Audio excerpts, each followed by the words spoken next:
तो आपको शुभकामनाएं, क्योंकि देखिए बीजेपी ने अभी तो जो नतीजे निकल करके सामने आ रहे हैं उसमें ऐसा लगता है कि 17 में से 17 पर बीजेपी बाजी मार लेगी।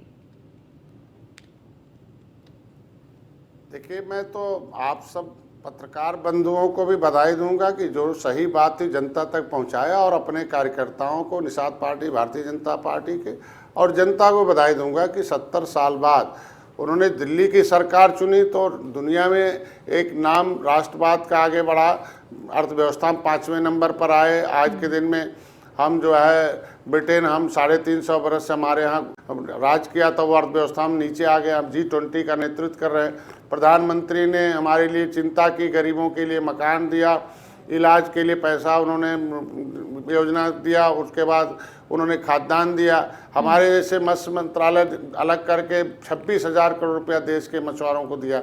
आज के दिन में कोई जाति धर्म नहीं बचा होगा कि इस तरीके से मल्लाह को, उसी तरीके से अल्लाह वालों को भी उन्होंने दिया। सच्चर कमेटी की रिपोर्ट कहती है देश में कि SC/ST की से भी ज़्यादा दशा खराब है मुसलमानों।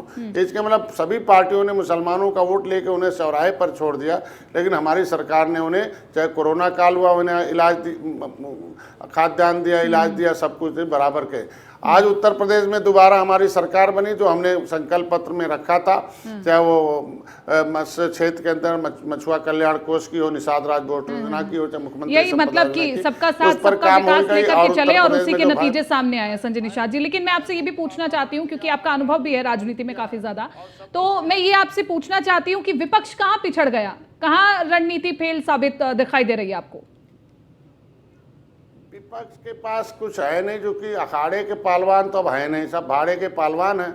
अब भाड़े के पहलवान क्या कर सकते हैं? और आज के दिन में उन्हें बहुत लंबा मौका 30 साल का मिला था, और 30 साल में 5 बार सरकारें थी उनके पास। 5 बार सरकारों में पिछड़ों के लिए कोई कानून नहीं बनाया था, जिसके वजह से आज पिछड़े उनसे, आज हम उनके लिए, आज देखो उनके लिए हम आयोग बनाए, उनके लिए पिछड़ों के साथ खड़े रहे, और चुनाव में भी भागीदारी लाए, और हम लोगों ने सुप्रीम कोर्ट के आदेश पर इनके बाद 30 साल 5 बार सरकार थी, पिछड़ों के आयोग क्यों नहीं बनाया उत्तर प्रदेश में? बिना आयोग को तो किसी का विकास हो नहीं सकता इस तरीके से। और भी रहा, हमारे जैसे लोग, मछुआ समुदाय के लोग 18% आबादी है, ये सपा के लोग इनको पिछड़ी में से निकाल के SC डालते थे, बसपा स्टे लेती रही। जब इन्हें मालूम है कि केंद्र से ही इनके आरक्षण के मुद्दे हल हो सकते हैं, तो इनके सहयोग से केंद्र और राज्य की सरकार, केंद्र की सरकार सपा बसपा के सहयोग से दिल्ली में चल रही थी, तो इन मछुआ समुदाय के समस्याओं का हल क्यों नहीं कराया? उसकी वजह से लटका के रखा रहा, इन पे धोखेबाजी मिलती रही, और इनकी गिनती 1961 में 70 लाख थी, लेकिन आज उनको घटा के 2011 में ला के 7,000 कर दिया मझवार की। तो ये सारे मुद्दे कभी इन्होंने चिंता नहीं की, कभी बात नहीं किया किसी मछुआ नेता को, किसी लोगों के। आज मोदी जी हम लोगों को बुलाते हैं, योगी जी हमेशा बात करते हैं, सभी जाति सभी धर्म के लोगों के लिए काम किया। इसलिए सपा का जो एजेंडा था उससे भटक गई। इसके वजह से आज के दिन में हम भारतीय जनता पार्टी, हम लोग कोई पेशा नहीं, हम लोग राजनीति को सेवा के लिए है। इनके पास कौन लोग हैं, आप समझ सकती हो कि कैसे लोग चुनाव लड़ाते हैं, कैसे लोग बयानबाजी करते हैं, कैसे लोग काम।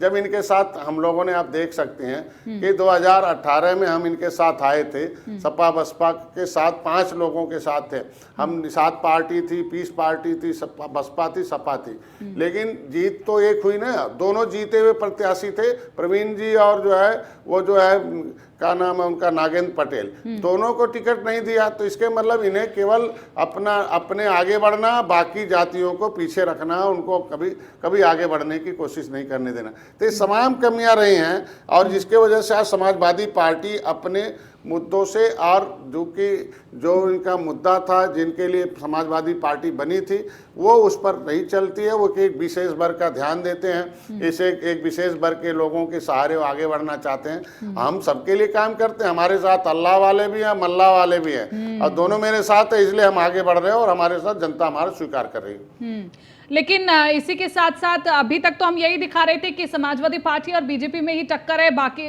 ज्यादातर सीटों पर, लेकिन देखिए बीएसपी भी अब एक बड़ा फैक्टर निकल करके सामने आई है। बीएसपी जो चर्चा में नहीं थी, बहुत सी सीटों में वो भी कांटे की टक्कर में रही है आपके साथ। देखिए, बीएसपी भी अपने मुद्दे से भटकी हुई है, और आज के दिन में हमने दलितों को भी साधा है, हमने पिछड़ों को भी काम किया है, हर जाति हर धर्म के लिए काम किया है। और निश्चित रूप से हर एक पार्टी में कुछ कार्यकर्ता होते हैं, हर पार्टी में उनके कुछ बेस कोर वोटर होते हैं, उसके सहारे वो अपना करते हैं। हम लोग सभी लोगों को साथ लेकर चल रहे हैं और सभी राष्ट्र के विकास के लिए, प्रदेश के विकास के लिए, जैसे आपने देखा होगा उत्तर प्रदेश में जो मछुआ समुदाय की आबादी 18% के आसपास है और नदियों के किनारे सारे शहर है और सारे शहरों के किनारे, नदियों के किनारे हमारे लोग रहने की वजह से आज इनके पिछली सरकारों की उपेक्षा के नाते आज अपना नेता निषाद पार्टी को माना पार्टी और डॉक्टर संजय के सहारे चला और अपनी समस्याओं के समाधान के लिए काम कर रहा है। तो इसके वजह से आज हम लोग आगे बढ़ रहे हैं और बहुजन समाज पार्टी भी जो उनका मुद्दा था उससे हटने की वजह से भटक गई है और उस पर कहीं ना कहीं बीएसपी को ध्यान देना होगा। सर, आपका हमारे साथ बना रहना बहुत जरूरी है, तो आप हमारे साथ बने रहिए, हम आपसे आगे भी चर्चा करेंगे। हम इलेक्शन कंट्रोल रूम का रुख कर लेते हैं। कृतिका के पास एक बड़ी खबर है। कृतिका, बिल्कुल, इस वक्त की बड़ी खबर जो है वो है सहारनपुर से, जहां पर भारतीय जनता पार्टी के प्रत्याशी डॉक्टर अजय सिंह इस वक्त आगे चलने लगा था, जिससे कहा जा रहा था कि बीएसपी वहां से आगे, लेकिन अब बीएसपी की खदीजा मसूद इस वक्त पीछे चल रही है। बीजेपी 49,000 वोटों से इस वक्त आगे चल रहे हैं। बीजेपी के डॉक्टर अजय सिंह का जीतना लगभग अब वहां पर तय माना जा रहा है, लेकिन लगातार ये कहा जा रहा था जब शुरुआती गिनती शुरू हुई थी, रुझान आने शुरू हुए थे कि वहां पर उस जगह से बहुजन समाज पार्टी की प्रत्याशी जीत दर्ज कर सकती है, लेकिन अब जो वोटों की गिनती का अंतर जो है वो काफी ज्यादा हो रहा है, तो ऐसे में जीत दर्ज कर पाना थोड़ा मुश्किल होगा बीएसपी के लिए और भारतीय जनता पार्टी जरूर वहां पर जीतती हुई फिलहाल नजर आ रही है। तो सहारनपुर से ये बड़ी खबर आप तक पहुंचा रही है, जहां पर भारतीय जनता पार्टी 49,000 वोटों से आगे चल रही है। बीजेपी के डॉक्टर अजय सिंह का जीतना सहारनपुर में लगभग तय इस वक्त माना जा रहा है। ये बड़ी खबर आप तक पहुंचा रहे हैं। बीएसपी की खदीजा मसूद इस वक्त पीछे चल रही है। जब शुरुआती गिनती हुई थी तो यही खदीजा मसूद आगे चल रही थी, लेकिन अब कहीं ना कहीं वो पीछे हो गई हैं। अगली खबर मिर्जापुर के 96 विधानसभा सीट को लेकर के है, जहां पर कड़ी टक्कर इस वक्त देखने को मिल रही है 96 सीट को लेकर। तो आपको बता दें कि कड़ी टक्कर है मिर्जापुर की 96 सीट को लेकर के। 21वें राउंड में भारतीय जनता पार्टी गठबंधन इस वक्त कुछ ही वोटों से आगे पीछे की चल रही है। समाजवादी पार्टी के कीर्ति कोल को 47,000 से ज्यादा वोट मिले हैं। तो ये बड़ी खबर आप तक पहुंचा रहे हैं। हाल ही में उपचुनाव हुए थे इन दो सीटों पर, जिसमें रामपुर की 16 सीट थी और मिर्जापुर की 96 सीट थी।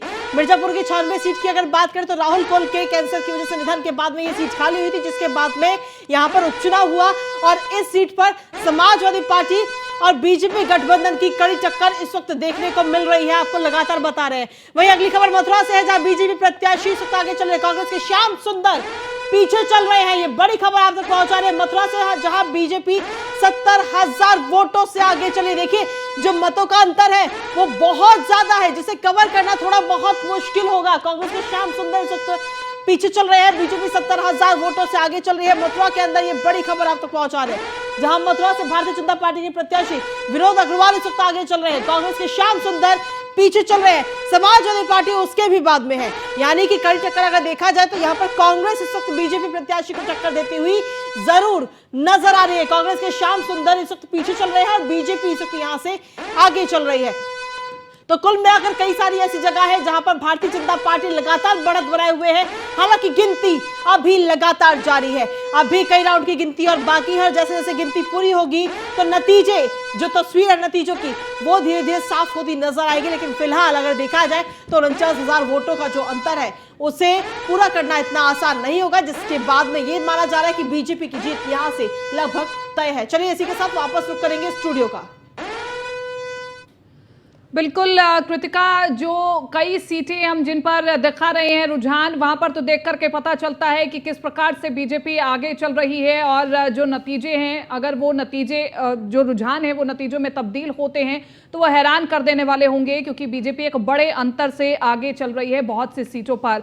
और इसी के साथ साथ हमारे साथ योगी कैबिनेट से मंत्री हैं संजय निषाद जी, वो भी हमारे साथ बने हुए हैं, और योगेश मिश्रा भी हमारे साथ समाजवादी पार्टी से बने हुए हैं। योगेश मिश्रा जी, मैं आप ही का आरोप करना चाहूंगी, क्योंकि संजय निषाद जी कह रहे हैं कि देखिए, आपने बहुत से लोगों को दरकिनार किया, इग्नोर किया, मछुआ समाज की उन्होंने बात की, और इसी के साथ साथ उन्होंने कहा कि जब भी आपके साथ कोई दूसरा सहयोगी दल जुड़ा तो आपने उनको प्राथमिकता नहीं दी, आपने समाजवादी पार्टी के परिवार को ही प्राथमिकता दी, और ये आरोप बहुत पुराना है आप पर।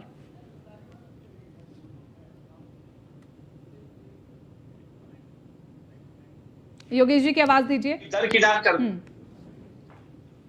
कीर्ति जी, मैं कहूंगा निषाद समाज को अगर हमने कहीं दरकिनार किया होता तो गोरखपुर में हमने जो प्रत्याशी दिया काजल निषाद के रूप में, तो वो हम किसी और को दे सकते, लेकिन हम चाहते हैं कि लगातार निषाद समाज का, लेकिन जो साथी हमारे बैठे हैं बड़े मिनिस्टर हैं, आपका सम्मान है, लेकिन आपके लिए निषाद समाज का सम्मान तो सिर्फ आपके पिता पुत्र के भला के अलावा कुछ तो है ही नहीं। पिता पुत्र का उद्धार हो जाए, आपके परिवार का उद्धार हो जाए, आप लगातार सत्ता में बने रहे, यही आपके लिए परिवारवाद का उदाहरण है, यही आपके लिए आपका विकास, मतलब मछुआरा समाज का विकास। आपके मंच से अमित शाह जी आके झूठे झूठे वादे करके गए और उसके बाद आज तक आप पूरा नहीं करा पाए साहब। मछुआरा समाज आपसे पूछ रहा है ना कि जो वादे अमित शाह साहब मंच से कर गए थे वो कब पूरा करेंगे आप? यहाँ बैठ के आप मंत्री पद की मलाई खा रहे हैं, बहुत अच्छी बात है, लेकिन मछुआरा समाज का उद्धार अगर की बात हमने किया है, हमने प्रत्याशी दिया, हमने काजल निषाद दिया, हमने तमाम निषाद समाज के लोगों को अपने यहाँ संजय निषाद जी, मैं चाहूंगी आप इस पर रिस्पॉन्ड कीजिए, क्योंकि योगेश जी कह रहे हैं आप केवल परिवारवाद वाला आरोप हम पर नहीं लगा सकते हैं। एक बार जरा निषाद पार्टी में भी देखिए क्या चल रहा है। इनको दिखाई नहीं देता कि मैं विनोद बिंद को इन्होंने 10 साल घुमाया, पैसा खर्च कराया, टिकट काट दिया, मैं जाकर मझवा में मुझे अपने यहाँ ला के विधायक बनाया, बिंद के साथ कितना धोखा दिया। मैंने जो है इलाहाबाद में करछना में देखा। आज इनके बाद गोरखपुर के निषादों को तो उपेक्षित कर दिया ना। काजल निषाद कहाँ है? वो तो गुजराती क्या है आप जान सकते हो, गुजरात से लाके गोरखपुर में रख दिया। क्या गोरखपुर में कोई निषाद नेता नहीं था क्या? इन्होंने ऐसे ही कहते हैं कि निषाद नेता पंचर होता रहे और उसको ऐसे घुमाते रहे, बाकी वोट दिलाते रहे, इसीलिए गोरखपुर के निषाद इनके कहीं के निषाद इनके साथ नहीं है। आप पूछो काजल निषाद हैं क्या? निषाद के घर में उनका जन्म हुआ है क्या? नाम लिख देने से निषाद हो जाएगा? कभी काजल निषाद नेता हो कि कभी निषादों के साथ कभी समाजवादी पार्टी खड़ी हुई क्या? कहीं खड़ी हुई? यादव कोई घायल होता है तो अखिलेश जी चले जाते हैं, कोई निषाद घायल होता तो क्यों नहीं जाते हैं? अगर निषाद का वोट चाहिए, और बिरादरी घायल होती तो क्यों नहीं जाते हैं?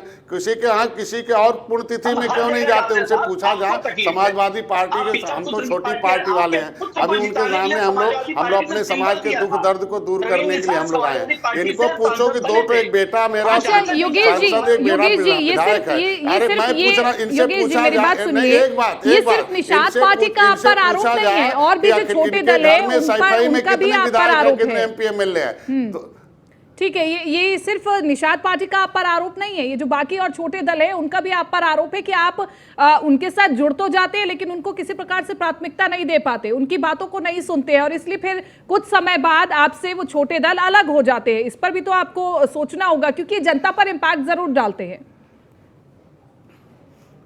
भाई प्रवीण निषाद कौन सा दोष किए थे? मैं कहता हूँ नागेंद्र पटेल क्या दोष किया था?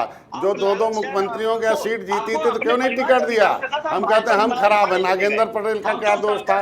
क्यों नहीं उसे टिकट दिया? भाई ये लोग खाली यूज करते, यूज एंड थ्रो की पॉलिसी है इनकी। इनको Yogesh ji, use and throw की राजनीति समाजवादी पार्टी करती है, यूज एंड थ्रो की राजनीति, ये कम शब्दों में बड़ी बात संजय निषाद जी ने कही है। आरोप गलत है, मैं इसे एकदम सिरे से खारिज करता हूँ, आरोप गलत है। जो मेरे साथी बैठे हो पता है कि क्या हमने इन्हें नहीं तो फिर ओम प्रकाश राजभर जी आपसे क्यों अलग हो गए? निषाद पार्टी आपसे अलग क्यों हो गई? इस पर आप जवाब देते नहीं बनेंगे। इनसे पूछिए कि कोई अखाड़े पहलवान भी इनके पास है? सब भाड़े वाले पहलवान आ गए, कांग्रेस से काजल आ गई, सपा बसपा छोड़ के इनके मौर्य जी आ गए, फलाने आ गए। तो ये बताओ अखाड़े पहलवान कहाँ? मुलायम सिंह के साथी जो समाजवाद की कसमें खाए हो उनको आगे क्यों नहीं वक्तव्य दिलवाते हैं? ये भाड़े के पहलवान से समाजवादी पार्टी चलेगी? अखाड़े पहलवान से चलेगी? अखाड़े पहलवान निषाद पार्टी पैदा करती है, भारतीय जनता पार्टी पैदा करती है। हम लोग भाड़े पहलवान वालों से काम नहीं लेते हैं। शिवपाल जी को भी आप बहुत बाद में बुला करके लाए थे, है ना? जब बात नहीं बन रही थी तो शिवपाल जी को बुला करके ले आए, लेकिन आप मानेंगे नहीं योगेश जी? हम चाहे माने, हम इनकी बात पूछिए कि प्रवीण निषाद जीते थे तो केवल सपा जितवाई थी। सर हकीकत को मानिएगा तभी तो जनता भी आप पर विश्वास करेगी कि देखिए समाजवादी पार्टी वो पार्टी है जो सच स्वीकार करती है। इनसे पूछिए कि वहाँ के निषाद नेता बहुत बेचारे थे, इतने साल से सेवा कर रहे, उन्हें क्यों नहीं लड़ाती है? उन्हें क्यों नहीं टिकट देती है? बोलिए इनको क्यों नहीं दिया? वहाँ नगीना जी थे, रामभुआल भाई थे, राजमती थी, अमरेंद्र जी थे, चार लोग थे। उसमें से किसी को लड़ाते हैं, ये बस खाली ये उनका चाहते अच्छा, निषाद गोरखपुर वोट का मिल जाए, जो योगेश जी, निषाद योगेश में जी, वो बस ये खाली बड़ा वोट। सवाल है। गोरखपुर का निषाद समाज का जो लोग है, जो वोट है, वो आपसे क्यों छिटक रहा है, क्यों अलग हो रहा है योगेश जी? कहाँ अलग हो रहा है साहब? आप वोट का परिणाम आने दीजिए, देखिएगा हमको भी आशीर्वाद बिल्कुल निषाद समाज का मिल रहा है। परिणाम देख लीजिए, कहाँ निषाद इनके साथ है सब। निषाद मोहल्ले को जो पाए बता दें, निषाद वहाँ निषाद पार्टी और डॉक्टर संजय के साथ है और भारतीय जनता पार्टी के साथ है। अरे झूठ बोलने की हद होती है साहब। भोजन से भरी थाली जो थी ना, वो गरीबों की आपने छीन ली है। चुनाव चिन्ह भोजन थाली होने से गरीबों को निवाला नहीं मिल जाएगा साहब। भोजन भरी थाली हमारी लड़ रही है, भोजन भरी थाली हमारी लड़ रही है। वहाँ क्या है 54 में लड़ रही है, भोजन भरी थाली जीत के आ रही है अभी। आप 40। अच्छा चलिए योगेश जी, निषाद समाज पार्टी से हटकर के भी अगर मैं बात करूं तो आपने मुझे एक बार भी नहीं बताया कि वो क्या वजह रही है जहां पर आप या तो दूसरे नंबर पर है या फिर ज्यादातर जगह पर तीसरे नंबर पर है।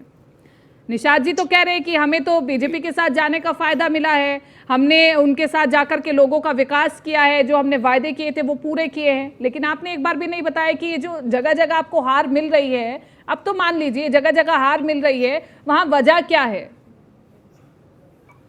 इनसे मैं कह रहा हूं किसी जनता को कोई तकलीफ होगी ना, निषाद निषाद के घर में पैदा हुए हैं, किसी निषाद के घर जाकर दर्द समझा था। ऐसे ही फ्रॉड काम करते रहते, किसी नाम पकड़ के लाओ, कपड़ा पहनाओ, नेता बनाओ, वोट ले लो, बस छोड़ दो। इनको वो आदमी चाहिए जो कुर्ता पहन के आए, बस इनको पिछली सीट पर बैठा दे। और हमें आशीर्वाद मिला है, हम इसको नकार नहीं रहे, हमें आशीर्वाद मिला है। हम हारे भले हैं दूसरी जगह, लेकिन जहां योगेश जी आप कह रहे थे कि हम जनता के बीच में रहते। चलिए मैं और कहीं का नहीं कहती, मैं सहारनपुर खुद गई थी, वहां पर लोगों ने बताया कि जो समाजवादी पार्टी के प्रत्याशी है वो हमारे बीच में उतरे तक नहीं है, और वहां पर ज्यादातर मुस्लिम समुदाय के लोगों ने ये बात कही है। आप और भी जिलों में गई थी, आपका लगातार सफर नहीं, मैं तो कह रही हूँ, मैं जहां गई हूँ वहां की हकीकत आपके सामने बता रही हूँ। आपने जो रटी रटाई लाइनें हैं, आप बोल करके आप अपनी बात को कैसे सिद्ध कर पाएंगे? आप जमीनी हकीकत को भी तो जानने की कोशिश कीजिए ना योगेश जी, ऐसे लड़ने से तो बात नहीं बनेगी। बोलिए। मैं जमीनी हकीकत की बात कर रहा हूं। अगर जमीनी हकीकत ना होती तो हम 171 जगह नगर पंचायत अध्यक्ष के पद पे काबिज ना हो रहे होते। जमीनी हकीकत ना होती तो हम नगर पालिका के अध्यक्ष के पद पे काबिज ना हो रहे होते, हमें सभासद पार्षद के पद पे काबिज ना हो रहे होते। ये जनता का प्यार है कि हम हैं, और ये बीजेपी और गठबंधन के लिए शर्म की बात है कि वो क्यों इतने 170 सीट उनसे खिसक के अदर और बीएसपी के खाते में जा रही है। अगर हमारे लिए चिंता का विषय है तो इनके लिए भी चिंता का विषय है। ठीक है, वोट बैंक खसका है और कहीं कहीं आशीर्वाद मिला है और हम जीते हैं। संजय निषाद जी, सीधे तौर पर मैं आपसे जानना चाहती हूँ, ठीक है, मैं योगेश जी आप लगातार हमारे साथ चर्चा में बने रहेंगे। संजय निषाद जी, मैं आपसे ये समझना चाहती हूँ, सबसे पहले तो 2024 के अगर हम परिप्रेक्ष्य में देखें तो आपकी राह कैसी होगी, किसके साथ होगी, और दूसरा आप विपक्ष के लिए क्या कहना चाहते हैं? पहली बात तो विपक्ष से कहिए कि तटस्थ राजनीति करें, इस तरीके की छोटी सोच वाली राजनीति न करें और सच्चाई को स्वीकार करें। हमेशा मैं कहता हूं कि सच्चाई को स्वीकार करने की कोशिश। आज इनसे पूछा जाना चाहिए कि क्या 30 साल से सपा की सरकार थी, निषादों के लिए कोई कानून बनाया इन्होंने? निषादों के बच्चों के पढ़ने लिखने, उनके विकास के लिए कुछ किया? भारतीय जनता पार्टी है, क्या निषाद राज के किले पर कभी ये गए, कभी एक ईंटा रखा? आज निषाद राज का किला इलाहाबाद में है, उसे हम पर्यटक स्थल घोषित कराकर अभी उसको हमने जंगल से मंगल बनाया। भगवान राम निषाद राज, मतलब जो आपकी उम्मीदें थी भारतीय जनता पार्टी से वो पूरी हो रही है। 20 करोड़ 20 नहीं पूरी नहीं हो गई, पूरी हो रही, मतलब शुरू हुआ है। हाँ। 20 करोड़ 38 लाख रुपए का निषाद राज ऑडिटोरियम है। प्रधानमंत्री ने इनके सहयोग से केंद्र और राज्य की सरकार चल रही थी 10 साल तक दिल्ली की।